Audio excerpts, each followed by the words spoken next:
feliz com Jesus? Amém. Tua mão. Glorifica o nome de Cristo, pois somente Ele é digno de toda honra, de toda glória e de toda adoração. Amém. Abre vossas Bíblias comigo, Gálatas, capítulo 1.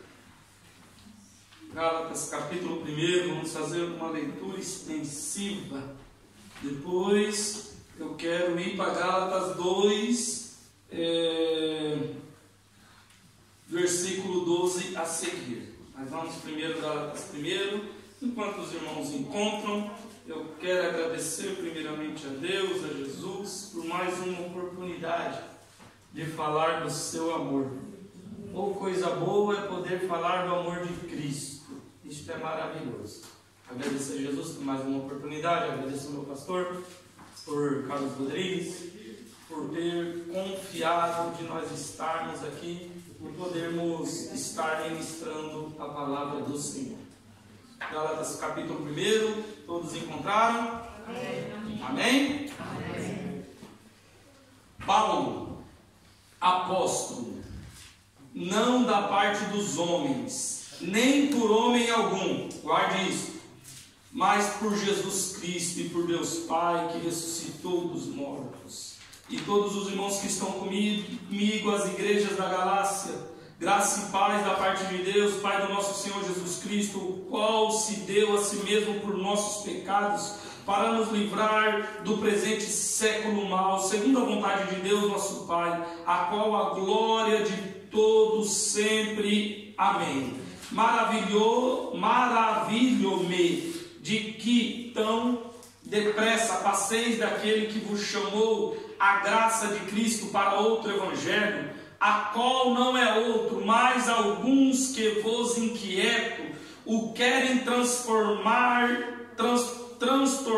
o evangelho de Cristo. Mas ainda que nós mesmos, ou um anjo do céu, anuncie outro evangelho, além do que eu vos te anunciei, seja anátema. Assim como já vos dissemos, agora de novo também vos digo: se alguém vos anunciar outro evangelho além do que já recebeis, seja anátema. Porque persuado eu agora homens ou a Deus? Ou procuro agradar homens? Se estivesse ainda agradando aos homens, não seria servo de Cristo. Mas faço-lhe saber, irmãos, que o evangelho que por mim foi anunciado não é segundo os homens, porque não recebi e nem aprendi de homem algum, mas pela revelação de Jesus Cristo. Porque já ouviste qual foi antigamente a minha conduta no judaísmo, como sobremaneira perseguia a igreja de Deus e assolava, e na minha nação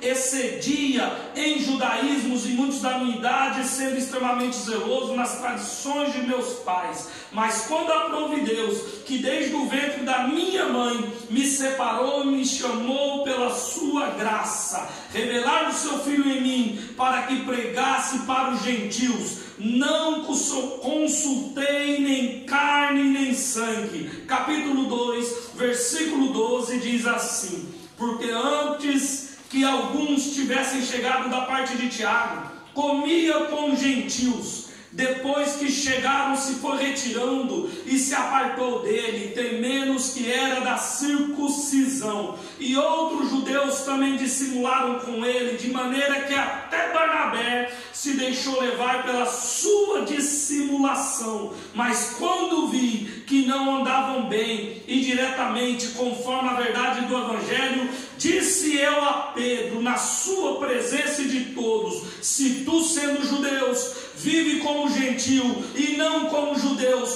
porque obriga os gentios a viverem como judeus. Não somos judeus por natureza, e não pecadores dentre os gentios, sabendo que o homem não é justificado pelas obras da lei, mas pela fé em Jesus Cristo. Temos também crido em Jesus Cristo, para sermos justificados pela fé de Cristo, e não pelas obras da lei. Porquanto pelas obras da lei nenhuma carne será justificada. E a igreja conjunta diga: amém. tema dessa mensagem que iremos ministrar hoje é ser reconhecido por Deus. Para que os irmãos compreendam aquilo que Cristo colocou no meu coração, eu tenho que trazer em poucas palavras um resumo da história de dois grandes homens, deste homem chamado Paulo e de um homem chamado Pedro. Para que eu resumo um pouco isto que eu quero dizer, Pedro era pescador, teve um encontro com Jesus na beira do mar da Galileia. Larga tudo que tem, larga a família, larga a empresa de pesca e decide servir a Jesus.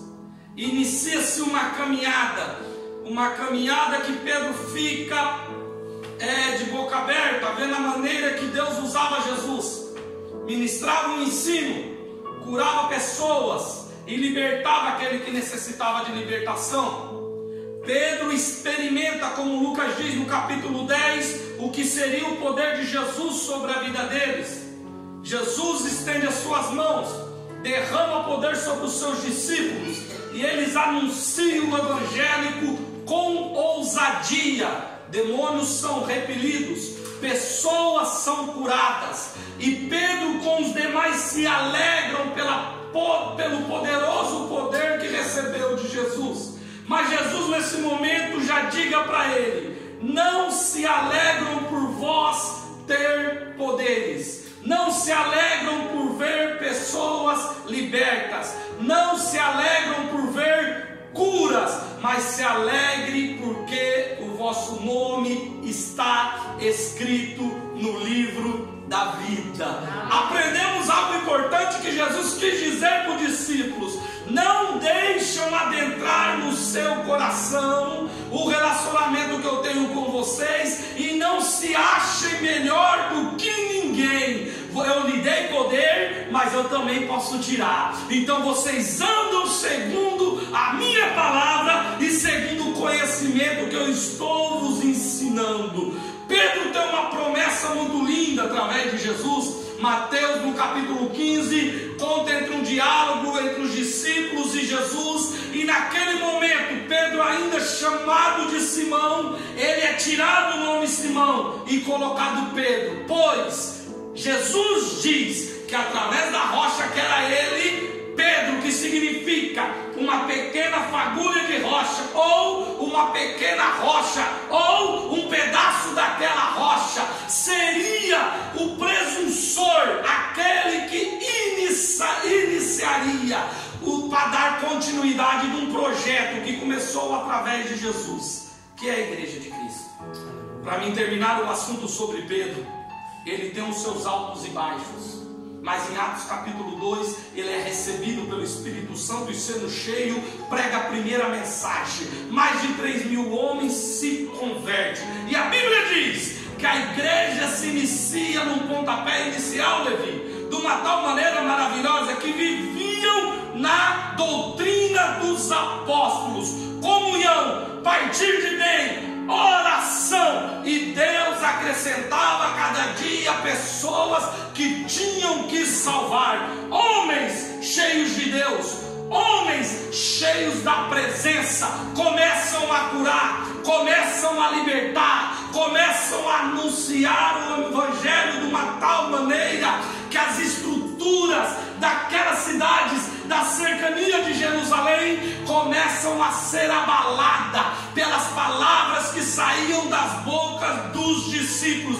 e principalmente deste homem por nome de Pedro, de tal maneira que o evangelho começou a aquietar o coração dos poderosos. Eles olham e falam: temos que fazer algo, temos que destruir esse povo, temos que acabar com este evangelho. Levanta-se um homem por nome de Gamaliel, um homem estudado, filósofo, e aconselha: eu digo para vocês, não mexe com esse povo. Este tempo atrás levantou um homem por nome de Judas, e ele até constituiu uma grande multidão, mas de nada adiantou. Outro homem também por nome de Teudas juntou uma galera e anunciou algo aí, rastou muita gente, mas de nada teve continuidade.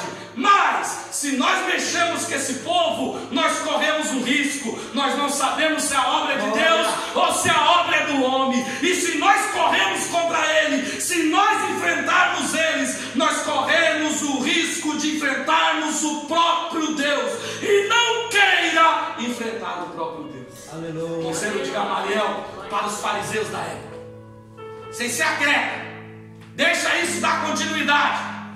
E Pedro continuava pregando, mas mesmo assim desobedeceram às ordens de Gamaliel e decidiram: vamos terminar este evangelho, vamos extinguir este evangelho.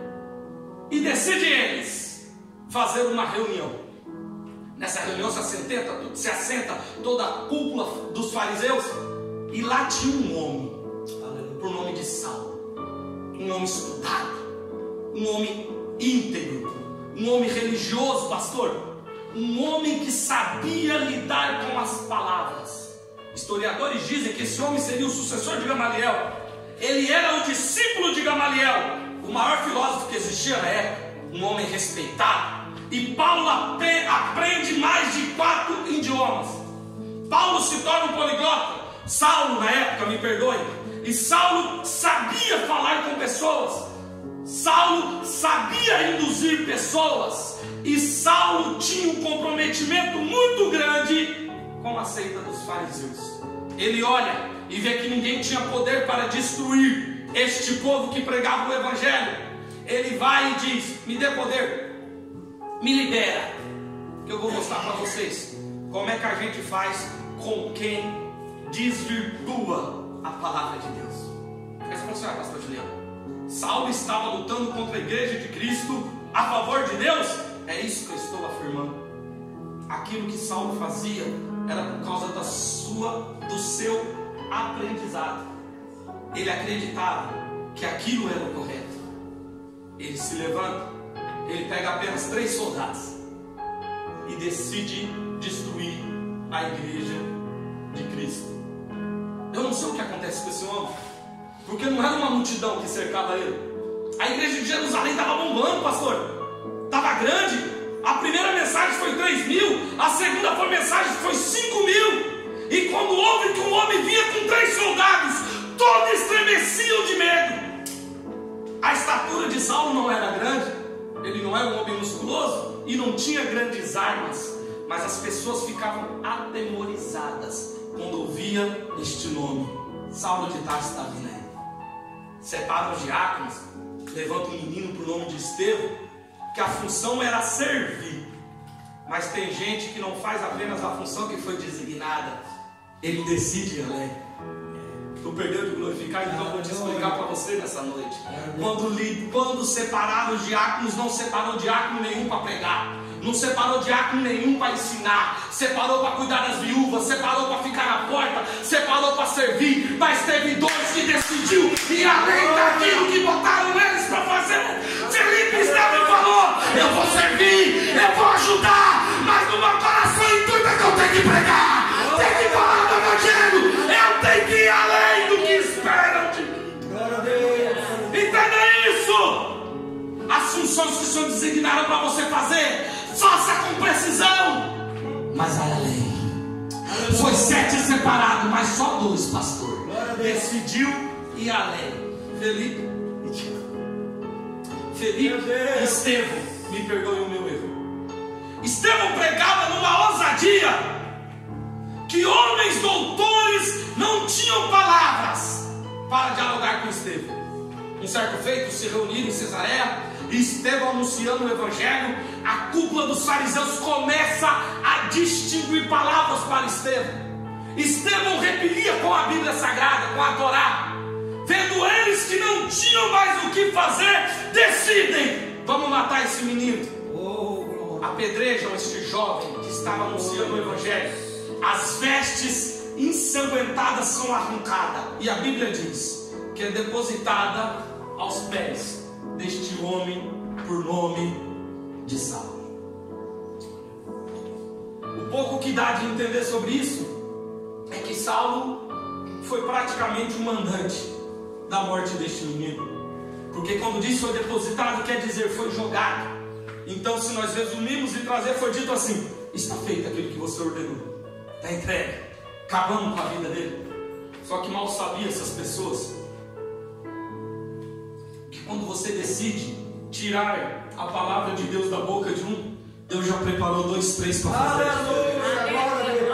Porque o Evangelho de Deus é baseado nisso. Quanto mais perseguição, mais ele aumenta. Quanto mais calúnia, mais fortifica. Quanto mais tentam enfrentar, mais poder para a igreja cristã.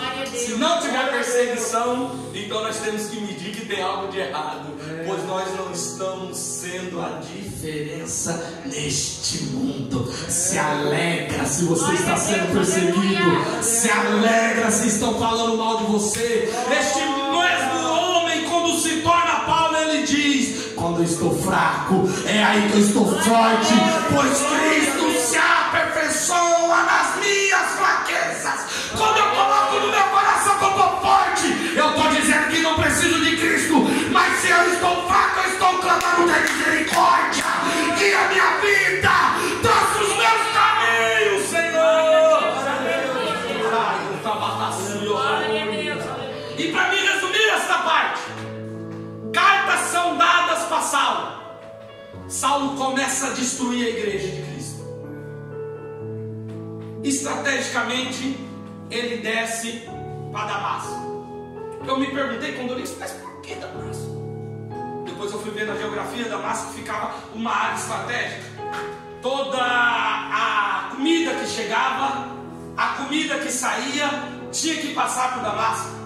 Damasco era uma fonte de encontro de várias culturas. Foi por esse motivo, porque esse homem era inteligente, Saulo, falou: eu vou em Damasco, destruo a igreja de Damasco, que eu tiro o poder. Jerusalém não ficava centrado, tudo não entrava e saía por Jerusalém, mas era por Damasco, pastor.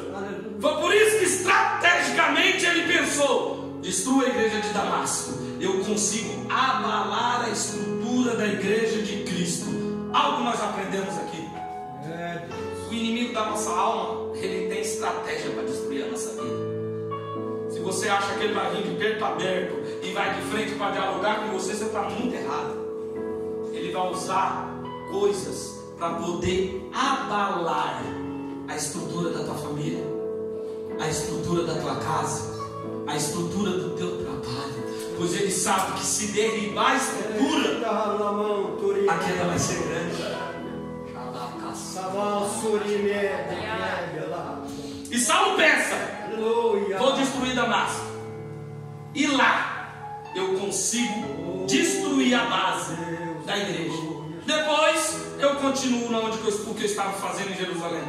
Desce ele, 3 soldados, mas mal sabia ele o encontro que ele teria no meio de caminho para Damasco. Algo acontece extraordinário. Vai acontecer hoje. Você sabe por quê, pastor? Porque se nós formos olhar do Antigo Testamento, o Evangelho, e depois de Atos dos Apóstolos, existe o Atos do Pai, do Filho e do Espírito Santo trabalhando separadamente. Velho Testamento baseado literalmente em Deus. Evangelho baseado literalmente em Jesus Cristo. A partir de Atos, baseado literalmente no Espírito Santo. O Espírito Santo foi dado para dar o quê? Poder e coragem para o povo. Só que o povo não tinha coragem de enfrentar as lutas. E uma coisa que o nosso Cristo faz: Ele zela pela tua igreja. Pedro não tem coragem de enfrentar a Saulo. Tiago não tem coragem de enfrentar a Saulo. Deus Pai, eu vou descer na terra e vou mostrar para esse baixinho que na minha igreja ninguém toca. Jesus desce, Levi, e tem um encontro literal com Saulo. Eu acho lindo, porque ele desce, a claridade do esplendor de Jesus abala todo mundo. Os cavalos veem a claridade, os soldados veem a claridade, todos ouvem a mesma voz: Saulo, Saulo, por que você me persegue? Saulo era estudado, ele sabia que aquela visão só poderia ter vindo do céu. Primeira coisa que ele faz, ele reconhece o nosso Cristo. Quem és tu, Senhor? Que eu persigo. Aí Jesus aproveita. Sou eu, Cristo. Não, eu não estou perseguindo o Senhor. Tá. Quando tu persegue a minha igreja, tu persegue a mim. Quando você mexe com a minha igreja, você mexe comigo. Quando você fala mal da minha igreja, tu está falando mal de mim. Então, se você não está entendendo, eu vou te explicar. Tu é a igreja de Cristo. Se estão te perseguindo, estão perseguindo o próprio Cristo. Se estão falando de você, estão falando do próprio Cristo. Ei, aqui é do teu coração. Ele vai virar o teu cativeiro. Ele vai mudar a tua história. Ele vai reverter esse caso. Se preciso for, ele desce do céu para mudar a tua história.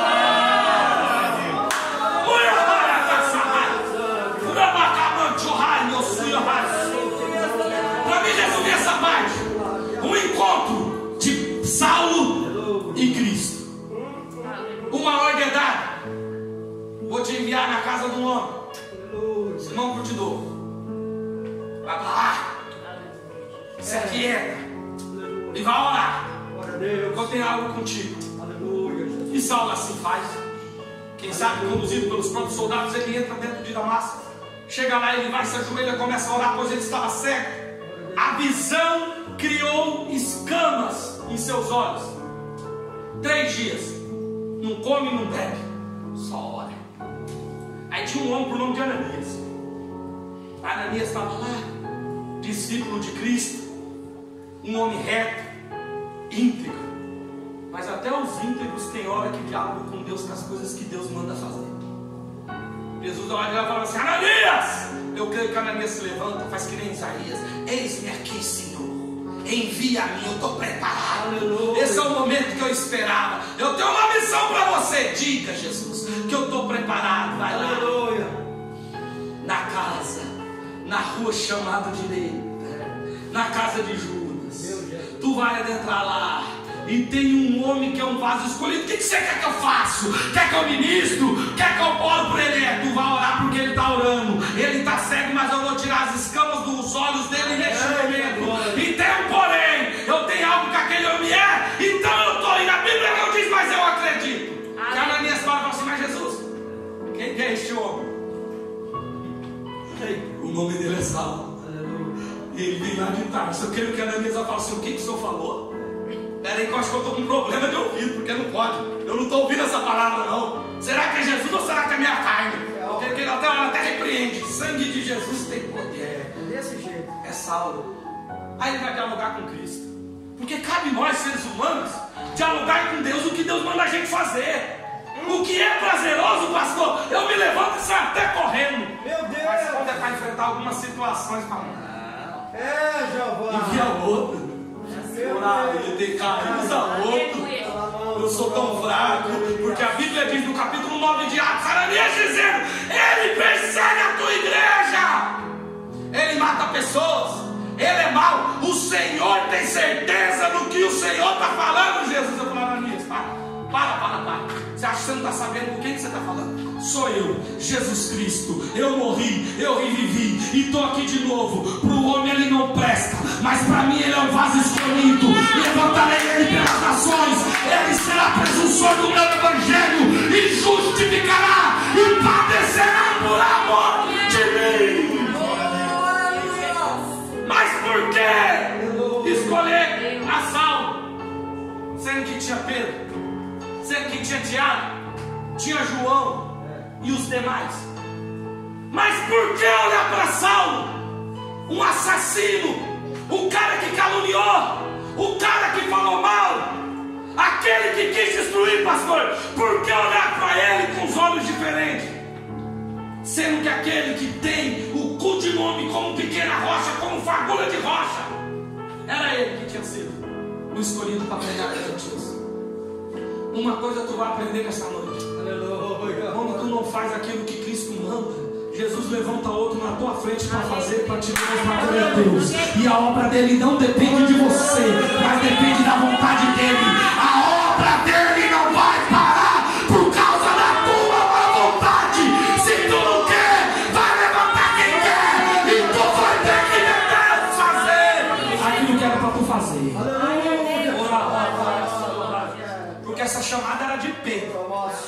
e não de sal. Vai, Danilo. Estende as mãos. As escamas caem. O homem se levanta, cheio de Deus. É batizado pelo Espírito Santo e começa a pregoar a palavra de Deus. Saulo se torna Paulo. Aí Paulo se levanta e ele sai para Damasco, de acordo com alguns historiadores, em frente dessa casa do Simão Curtidor, ou a casa de Judas, se assim eu posso dizer.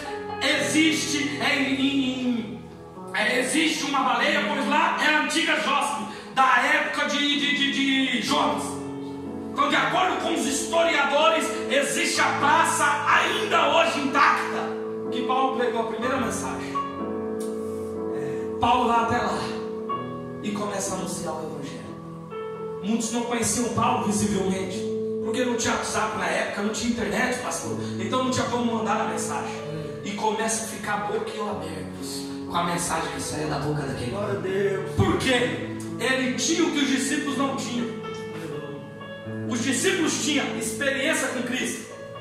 Os discípulos andou com Cristo, mas os discípulos não tinham o conhecimento que Paulo tinha. Aí Paulo começava a pregar, o povo ficava de boca aberta e dizia: quem é este que ousadamente fala da palavra do Senhor? Damasco começa a ser balançada com as palavras que saíam da boca de Paulo, até que chega um e diz: eu conheço ele. Ele era Saulo, ele era aquele que matava a igreja, ele era aquele que perseguia, e Paulo não queria saber. Pois no livro de Gálatas, no capítulo 1 mesmo, diz que por 3 anos continuadamente ele continuou ali, anunciando o Evangelho, e pregava, e o povo se convertia, e pregava, e o povo se convertia. E dentro destes 3 anos que ele anunciava, o anúncio chegou até Jerusalém. A igreja de Damasco está bombando. Tem um pregador lá que eu vou dizer para você. Ele está pregando para grego, porque ele sabe falar grego. Ele está pregando para romano. Ele está pregando para tudo quanto é pessoa. E está todo mundo se convertendo. Só que está tendo um problema. Os grandes resolveu que tem que dar um cabo na vida deste homem, porque ele está sendo um problema muito grande. Aí este homem, por nome de Pedro, que já não tinha mais aquela essência que tinha lá atrás, pastor, a essência que converteu o Cornélio, a essência de buscar a Cristo, a essência de não deixar o judaísmo adentrar dentro do coração, vai até Saulo. Saulo desce dentro de um cesto os muros de Damasco, e conversando com Pedro, Pedro olha e fala assim: irmão Paulo, não convém que tu continue aqui anunciando o Evangelho. Está dando problema para a igreja. Faz o seguinte: vai para a tua casa, junta-se a tua família, espera um momento. Quando a poeira baixar, eu te garanto que nós manda te chamar e tu vai dar continuidade. E uma coisa que todo novo convertido faz é obedecer sem questionar. Paulo pega a malinha, joga nas costas e vai para Tarso. Chegando em Tarso, algo esperava Paulo, a sua família, seu pai fariseu, seu pai rico, um homem cheios de tradição. Quando o filho adentra pela porta, pela mesma porta ele faz sair. Porque o menino que era um exemplo dentro de casa se torna uma vergonha, porque ele se converte àquilo que eles abominavam. Sai de casa, não faz mais parte da família. E agora eu vou fazer o quê? Vou aprender uma profissão. E é neste momento que Paulo se torna um construtor de tendas. Não deixa de anunciar o Evangelho, e ali ele fica. 1 ano passa e Pedro não manda um WhatsApp. 2 anos passa, Tiago não manda uma cartinha. Tá desse jeito. 3 anos passa, João, que é conhecido como discípulo amado, não quer nem saber. E a Bíblia diz que a igreja continuava crescendo em paz. Glória a Deus, aleluia. Só que esse homem não precisava de aprovação de homem para ter relacionamento com Deus. Só que esse homem tinha convicção naquilo que Deus chamou. Só que esse homem sabia que o chamado era de Deus e não era do homem. Pedro era um dos estates, Tiago era um dos estates da igreja. E ninguém estava olhando para Paulo. Mas Paulo sabia quem chamou foi Deus.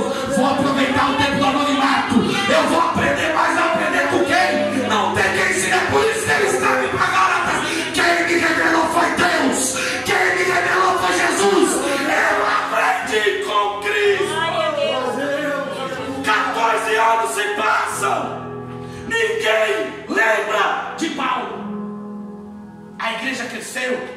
O orgulho entrou dentro do coração e a religiosidade voltou a reinar dentro dos seguidores de Cristo. Tu quer servir a Jesus? Quero. Mas tu vai ter que circuncisar, tá? Não, mas quem quer circuncisar, rapaz? Eu não sou judeu. Não importa. Vai ter que guardar o sábado. Vai ter que fazer isso. Não vai poder comer carne de porco. Não vai poder fazer mais nada. Tu agora vai ser judeu. Mas eu não quero ser judeu. Eu quero seguir a Cristo. Mas para seguir a Cristo tem que ser judeu. Mais ou menos isso é implantado na igreja de Cristo. E Paulo lá teve experiência que nenhum homem tinha. Porque ele escreve em 2 Coríntios, no capítulo 12, no versículo 2. Um homem, que eu não sei se foi espírito ou se não foi, ele foi levado ao terceiro céu e foi-nos revelado coisa que não convém. Falar com vocês. Chamar caçuí. E para mim resumir esse pedaço, a igreja precisava de um pastor num local chamado Antioquia. Uma igreja pobre, uma igreja com judeus diferenciados. Ninguém queria pastorear Antioquia, mas tinha um homem justo que tinha visto Paulo em Damasco, por nome de Barnabé. E aqui ele entra como uma ponte. Deus usa pessoas que você menos imagina para poder trazer o seu ministério à tona. Aleluia, glória a Deus. Tu perdeu de glorificar, então eu vou dizer novamente. Deus usa quem menos você imagina para trazer as promessas dele em sua vida. A igreja está padecendo em Antioquia. Vão mandar quem, rapaz? Lá o dízimo que entra não dá de manter nada. Nós precisamos de uma pessoa que tenha dinheiro e que seja de Deus. Tem um homem certo, Barnabé. Ele mexe com madeira, ele tem uma empresa, ele é justo e ele vai fazer por amor. E eu creio que vai dar certo. Só que esqueceram de um negócio. Barnabé não era pregador, mas mesmo assim ele aceita e vai pastorear Antioquia. Só que ele precisava de alguém para pregar. E há 14 anos atrás, o presbítero Regi, ele tinha ouvido uma mensagem que tinha mexido com as estruturas dele, que dentro de Jerusalém nunca mais ele tinha ouvido. Ele se lembrou.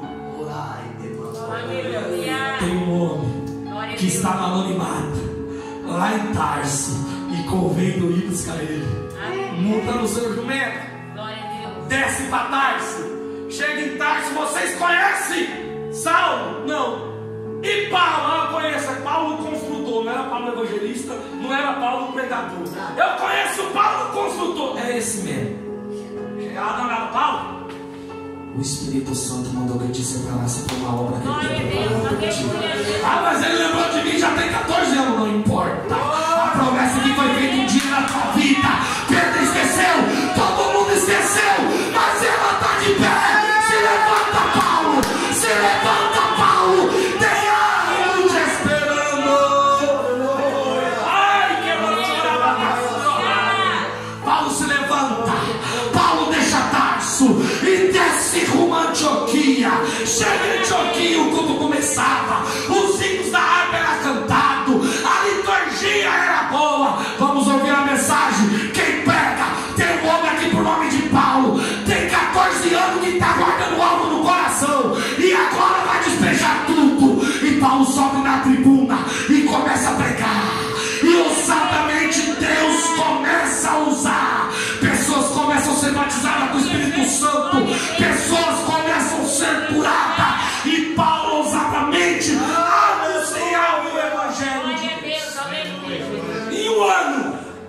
igrejinha se tornou uma igrejona. Glória a Deus. Não cabia mais ninguém. Por quê? Tinha palavra, tinha cura, tinha libertação. As pessoas vinham de longe de uma tal maneira que a Bíblia diz que os profetas saíram de Jerusalém. Oh, Aleluia, Jesus. para descer para Antioquia, porque em Antioquia a religiosidade não deixava mais o poder de Deus conduzir. Mas em Antioquia não tinha religiosidade, tinha poder de Deus, tinha transformação, tinha libertação. Vamos para Antioquia, que lá nós vamos ver Deus hospedar. E a Bíblia diz que só depois, pastor, destes anos, não foi em Jerusalém, mas foi em Antioquia, que eles foram chamados pela primeira vez de cristão. Você sabe por quê? Porque eles agiam como Cristo. Cristo não vê diferença em pessoas, presbítero Regis. Cristo não vê potencial, se tem ou não. Ele te chama sem potencial e Ele te dá o potencial. Ele te ajeita, Ele te coloca para se sentar diante dos príncipes. Aleluia. Cristo não faz acepção de pessoas. Eu, você, Levi, todo mundo que está aqui, é todo mundo igual diante de Jesus. Aí você vai dizer, pastor Juliano, você prega ou não prega? Não tem nada a ver uma coisa com a outra. Aleluia. Nada a ver. Para Cristo, nos olhos de Deus, nós somos iguais. Não se acha queridinho de Deus. Aleluia. Porque não tem queridinho. É todo mundo igual. Não faz acepção. Não faz. Mas a religiosidade mudou o caminho daqueles homens. E Paulo pregava. E Deus usava Paulo em cura. E Deus usava Paulo em libertação. A igreja cresceu de uma tal maneira que novamente chegou no ouvido de Jerusalém. A cúpula estava lá, todo mundo, os 12, sentados. Vamos ficar mais de boa agora, porque a igreja está grande. Então nós não podemos estar mais em paz. Vamos ficar aqui. Aí chega o anunciado. Tem uma igreja lá e tem um pastor lá que está fazendo algo diferente. Eles não estão nem aí para circuncisão. Eles não estão nem aí para guardar o sábado. Glória a Deus. E está salvando muita gente. Ele dá uma olhada e fala, manda esses homens aqui, quem que é? De repente chega Barnabé e Paulo. Eu acredito, eu vou conjecturar isso aqui, que reúne todo mundo, mas Paulo só vê Pedro e Tiago. Chegam até ele e dizem, ei, quem é você? Eu sou Paulo. Paulo, deixa eu dar uma olhada aqui. Tu não faz parte do rol de obreiros daqui. Não faz? Não faz. Você chama de quê? Aí um irmão que estava junto com ele é apóstolo. Apóstolo? Quem não sabe o apóstolo? Deixa eu dar uma olhada aqui na carteirinha dos membros, se você faz parte. Não, Paulo não tem. Tem outra pessoa lá? Tem. Quem? Barnabé? Não, Barnabé eu conheço. Ele é o enviado. Mas Paulo, quem que é Paulo? É por isso que Paulo, quando escreve para Gálatas, no capítulo 1, no versículo 1, eu fiz questão de ler, para que os irmãos compreendessem.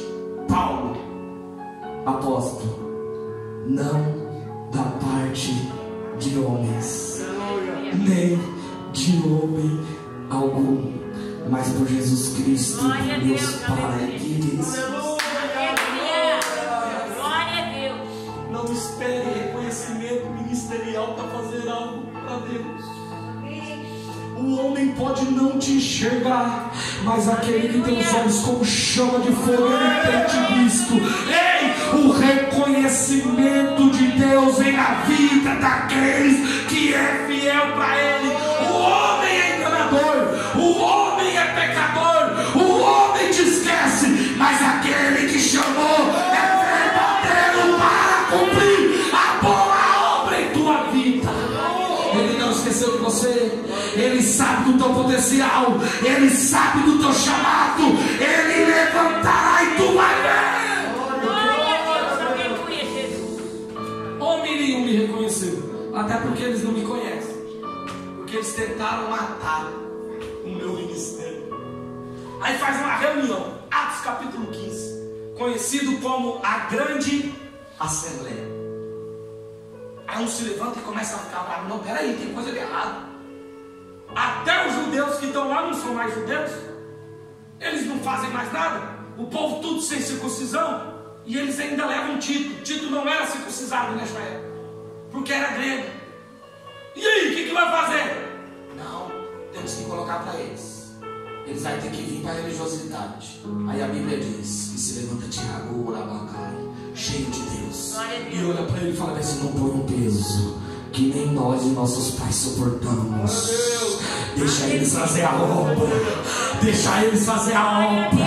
Dá a palavra para eles. Vamos ver o que vai falar. E a Bíblia diz que Paulo e Barnabé começam a testificar as maravilhas, os prodígios e tudo quanto Cristo tinha feito através deles. Lá em Antioquia. Entenda isso. Nós temos que abraçar a oportunidade que Cristo nos dá. Cristo nos põe num trabalho para ver se nós fazemos a diferença. Cristo nos põe em determinado lugar, pastor, para ver o que nós fazemos lá. Se nós vamos ter capacidade de abraçar aquilo que Cristo preparou. Paulo ainda não era este homem que nós conhecemos. O escritor de mais da metade do Evangelho, do Novo Testamento, me perdoa, não era. Ele era um homem que ajudava na igreja de Antioquia, mais ousado na palavra de Deus, mais ousado na palavra de Deus. Ele não ficou bravo porque ele não era o pastor da igreja. Ele não ficou bravo porque ele não era o líder, não. Ele fez a diferença na onde colocaram ele. Até o momento que o Espírito Santo aparta Paulo e fala bem assim: agora tu vai para a cidade circunvizinhas, agora tu vai fazer a diferença, agora tu vai ver o que eu vou fazer na tua vida. E para mim terminar esse assunto e partir para o final, que eu tenho mais 5 minutos. Paulo, quando escreve para a igreja de Gálatas, ele deixa bem claro que o reconhecimento vem de Deus. Ele desabafa com os irmãos da Galácia. Fala assim: vocês sabem muito bem o que está acontecendo aqui. Os judeus estão intervindo para que a obra não cresça. E no capítulo 2 disse que quando Pedro estava no meio dos judeus, Pedro se portava não como os judeus. Quando estava no meio dos gentios, ele se portava como um gentil, de uma tal maneira que até Barnabé deixou ser influenciado. Para me encerrar, entenda: a gente somos muito voltados a ir para o caminho errado. O ensinamento correto, ele me trilha o caminho correto. O ensinamento correto, ele pode durar 1 mês, 1 ano, 2 anos, 3 anos, e me trilha o caminho correto. Mas apenas uma palavra, se nós não estivermos atentos, ela nos tira deste caminho, pastor, e nos trilha o caminho errado. Olha quem era Barnabé. Era a ponte que buscou Paulo, era a ponte que trouxe Paulo. Mas de repente esta ponte se vira por ver Pedro fazendo isso. Compreenda algo, irmão. Paulo mesmo disse: se vim pregar o teu evangelho que não é esse, se vim ensinar outra coisa, até eu se me corromper, seja anátema, que quer dizer seja anátema, seja irrepreensível em falsas palavras.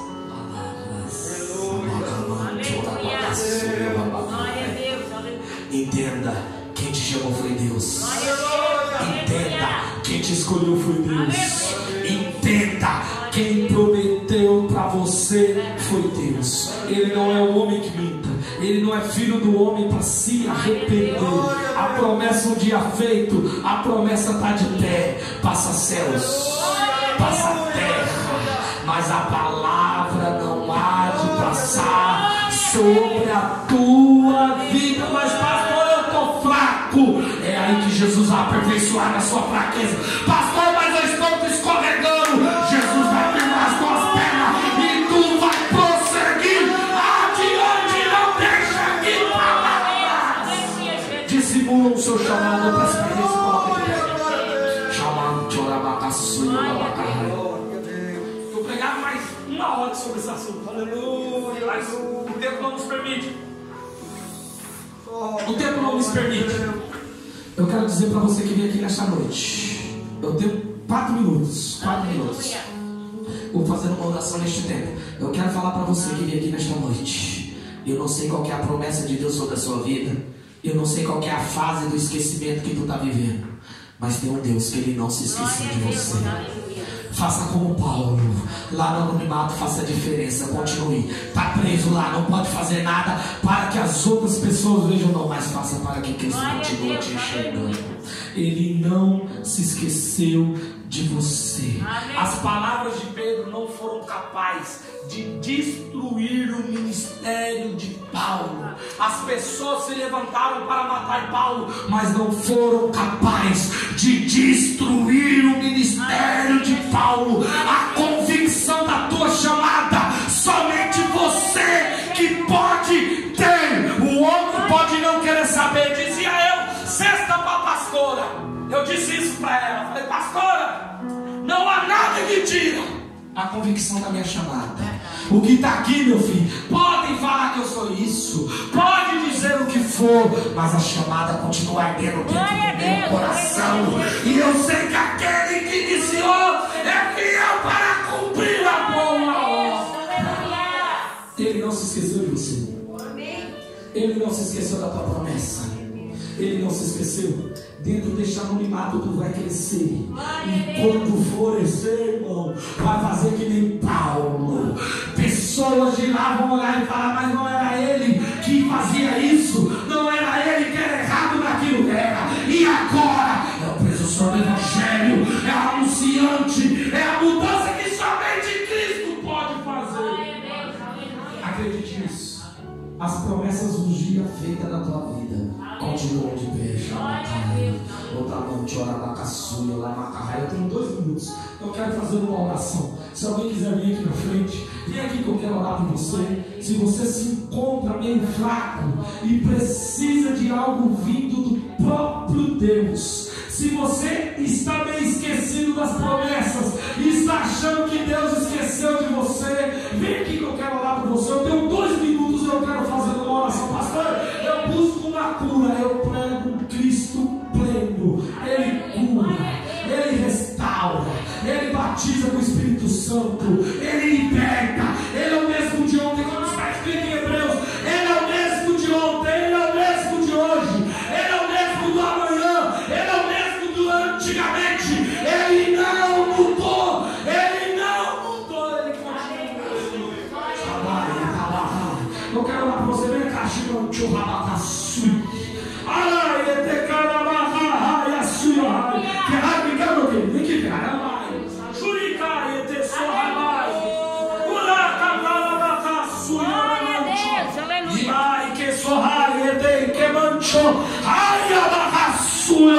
Cristo está mudando as vidas. O seu chamado continua de pé. Ele não esqueceu de você. Pode-se o homem esquecer, mas o Pai que está no céu, Ele não esqueceu da abacaçu. Olha para mim aqui, Ferrari.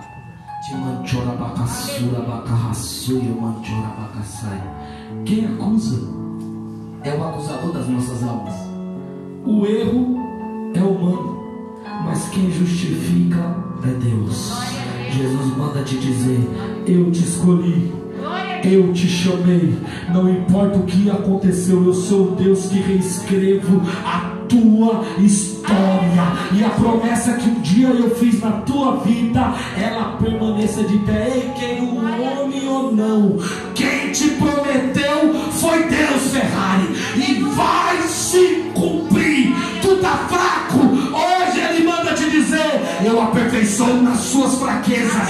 Estou eu mudando algo aí dentro e tu verás o que eu vou fazer na tua vida. Ei, não preocupa com erro, mas estão dizendo isso, mas estão me acusando daquilo. Quem justifica é Deus. Tem promessa grande na tua vida, homem. Tu tem promessa de ministrar. Tu vai ser um grande pregador. E Lorian verá que existe um Deus que não precisa de aprovação humana. Quem aprova é Ele. Quem especifica é Ele. É Ele que muda. dê lugar e tu vai ver o que Jesus vai fazer. Estende suas mãos para cá. Eu quero fazer uma oração que o meu horário já se passou. Estende suas mãos para cá. Pai querido, Deus santo e poderoso, eu venho te apresentar cada um que estás aqui, ó Pai. Cada um que vem buscar algo a mais do Senhor. Tu és um Deus poderoso. Tu és um Deus que cura. Tu és um Deus que traz à tona os seus milagres. Tu és um Deus que muda a vida. Tu és um Deus que chama. Tu és um Deus que cumpre as promessas. Eu venho te apresentar eles que estão aqui, ó Pai. Mude vidas, mude histórias, Senhor. Restaura, Senhor Jesus Cristo, sonhos. Que eles venham ter convicção nas promessas, ó Pai. Eu te peço que o Senhor venha neste momento mudar histórias. Eu te apresento a tua igreja, o teu povo, Senhor. Cura aquele que precisa de uma cura. Restaura aquele que necessita de uma restauração. Mude vidas, ó Pai. Que saímos daqui convictos que tu és um Deus que não esqueceu das suas promessas sobre as nossas vidas. Em nome de Jesus, eu te apresento o teu povo e a tua igreja. Em nome de Jesus. Em nome de Jesus.